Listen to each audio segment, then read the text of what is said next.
Alors, chef Bertrand, chose promis, chose due.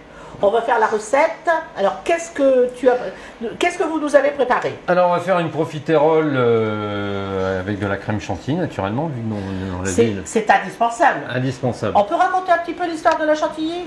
Alors, la chantilly, c'est normalement, si je dis pas de bêtises, ça vient de Vatel. Si oui, mais Vatel, on ne sait pas, hein, c'est pas tout à fait sûr. Hein. C'est pas tout à fait sûr? Non, c'est pas tout à fait sûr parce que je m'excuserai, je prends mes notes parce que vous savez que je ne suis pas historienne, même si j'ai beaucoup de mémoire.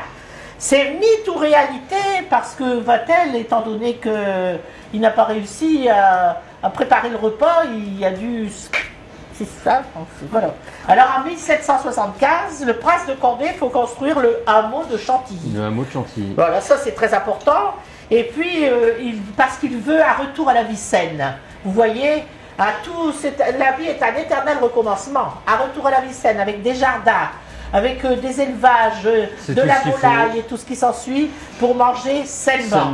Voilà. Et avoir aussi des vaches pour avoir du lait et pour faire de la bonne crème. Eh bien, alors, cette crème chantilly, elle est vraiment pleine de mystères, de non-dits.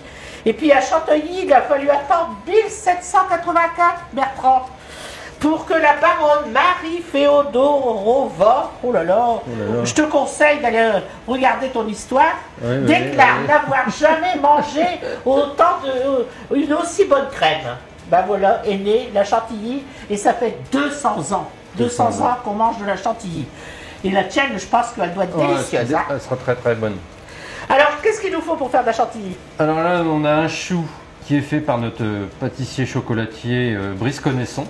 Alors c'est un voisin. Un voisin qui est dans la rue du Connétable un peu plus haut.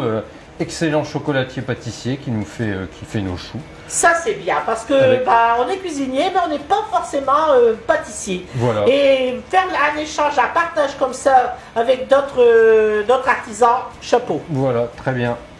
Alors après, pour la sauce chocolat, on aura du cacao amer, du chocolat 72%, chocolat noir 72%. On va faire un sirop avec de l'eau, du sucre. On va rajouter de la crème liquide, du chocolat noir et le cacao. Donc ça c'est pour la sauce chocolat.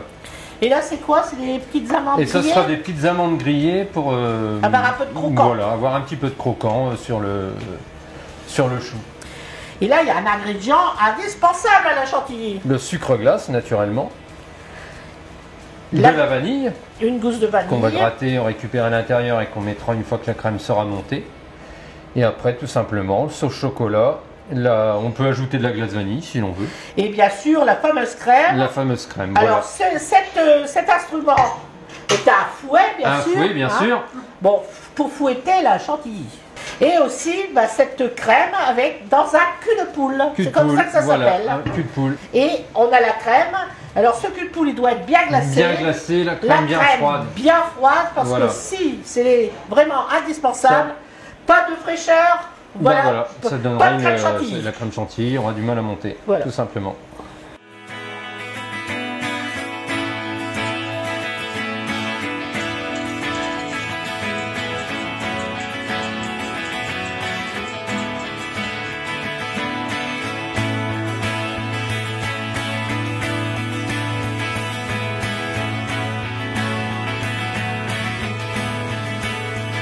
Alors, notre dessert est presque prêt. Il faut le dresser maintenant. C'est cela même. Alors, tu m'expliques? Alors, on va ouvrir tout simplement le chou. On va mettre notre sauce chocolat. Alors, attention à l'artiste ici. Dans le fond de l'assiette. Il m'a l'air bien sympathique, brillant à souhait ce chocolat. Ah oui. Moi qui adore le chocolat noir. On va être généreux. Ah bah oui, il faut être généreux. On en a grandement besoin d'être généreux en ce moment parce que il faut se faire du bien, mes chéris. Alors, tu nous as mis le chocolat. Là, tu vas... Je vais garnir mon chou. Garnir le chou avec la chantilly. Avec la chantilly, tout à fait. Que tu nous as préparé. Oh, elle est bien ferme. Hein. C'est parfait, ça. Tu peux être généreux aussi. Hein. On ne sait pas qui le mangera, on verra bien. Voilà. On remet le chapeau. Voilà. Et voilà, on va le poser délicatement au centre De l'assiette. de l'assiette. Et puis on peut mettre un petit peu d'amande comme ceci. Un petit peu de croquant, c'est toujours bon, des petites amandes comme ça. Surtout qu'elles ont été grillées fraîchement. Voilà, avec un petit peu de sucre glace dans les amandes. Voilà, c'est très important hein, de faire griller les amandes à la dernière minute. Parce que ça donne un bon goût. On voit ça consciencieusement. Et tu sais pas quoi? Voilà, tout simplement. Tout simplement. Comme la chanson de Voilà. Bibi, tout simplement. Et petite touche, tu veux pas un petit chapeau là? Un petit Non. chapeau. Une Ah, petite encore touche un de petit peu de chantilly. Eh Oui, ben, bah, allons-y. on ne sait jamais, regarde. Oh, mais c'est merveilleux. Regarde ça comme c'est C'est pas beau. beau ça? Voilà. Je crois qu'on fera un peu de chef Bertrand. Tout à fait. Voilà. En tous les cas, je suis enchantée d'avoir fait ta connaissance. Moi aussi. Et puis, je félicite tes heureux patrons d'avoir un chef comme toi. Ah, merci. Parce que Fabrice et Laurence sont des personnes qui qui aiment leur métier, qui sont passionnées. C'est un bel établissement. Et puis, avec un chef comme toi, je pense que roule ma poule et Allez. vive Chantilly. Merci.